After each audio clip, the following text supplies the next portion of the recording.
Hello everyone, my name is Hassan Adam Faruqi, currently a second year MBBS student at Uman Assi Medical College Jaunpur. Welcome to the new video. I hope आपको ये news मिल चुकी होगी कि NEET का paper leak हुआ था और NTA ने खुद ऑफिशियली अनाउंस कर दिया है कि नीट का पेपर लीक हुआ था और नीट का पेपर फिर से कंडक्ट होगा। एनटीए ने खुद अभी कोई ऑफिशियल डेट अनाउंस नहीं की है कि पेपर फिर से कब कंडक्ट कराया जाएगा। आप अपने आप को काम एंड कंपोज रखें क्योंकि आपका इसमें कोई भी फॉल्ट नहीं था। जो भी फॉल्ट था वो टोटली जो कंडक्टिंग एजेंसी है एनटीए उसका था। अभी तक आपको लग रहा था कि फाइनली इट्स ओवर, लेकिन नहीं, किसी और की गलती की वजह से ये अभी ओवर नहीं हुआ है। आपको फिर से जितना भी टाइम दिया जाएगा, जितना भी टाइम अनाउंस करेगा एनटीए, उस हिसाब से आपको उस टाइम फ्रेम में अपने आप को स्ट्रेटजाइज करना होगा। अपने आप को फिर से उसी डेडिकेशन, उसी स्ट्रेटजी और उसी पंक्चुएशन के साथ जैसे आप चीज़ें करते आ रहे थे वैसे फिर से आपको करना होगा। आप अपने आप को काम एंड कंपोज रखें और बिल्कुल भी परेशान नहीं हो। और जो भी पॉलिटिक्स चल रही है आप इसमें अभी ना पड़ें कि क्यों हुआ, किसने कराया, ऐसे नहीं होना चाहिए था, ऐसे होना चाहिए था, क्योंकि ये डिस्कस करने से अभी आपका कोई भी फ़ायदा नहीं है। आप टोटली लॉस में जाएंगे। आपके हाथ में अभी जो चीज़ है वो ये है कि आप जैसे नीट के पेपर से पहले तैयारी कर रहे थे वैसे फिर से तैयारी करना शुरू कर दें, क्योंकि जब भी डेट अनाउंस हो जाएगी आपको पेपर फिर से देना है और यही कड़वा सच है।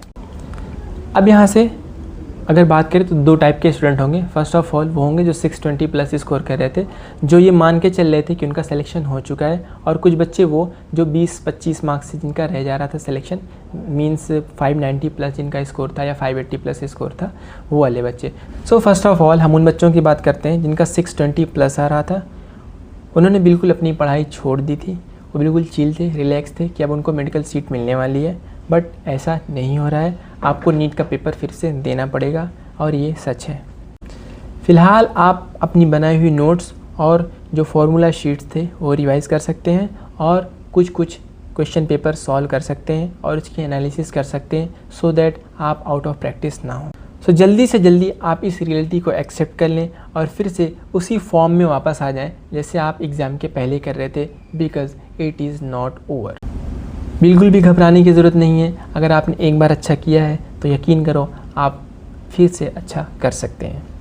अब बात करते हैं उन बच्चों की जिनका 620 से कम आया है। कॉन्ग्रेचुलेशंस गाइज, आपको एक और मौका मिला है अपने आप को साबित करने का। सो आप अभी क्या कर सकते हैं कि आप फार्मूलाज को रिवाइज़ कर सकते हैं, आप कॉन्सेप्ट्स को रिवाइज़ कर सकते हैं, आप उन पॉइंट्स को रिवाइज़ कर सकते हैं जहाँ पे आपको पेपर में दिक्कत महसूस हुई, जहाँ पे आपने प्रॉब्लम फेस किया।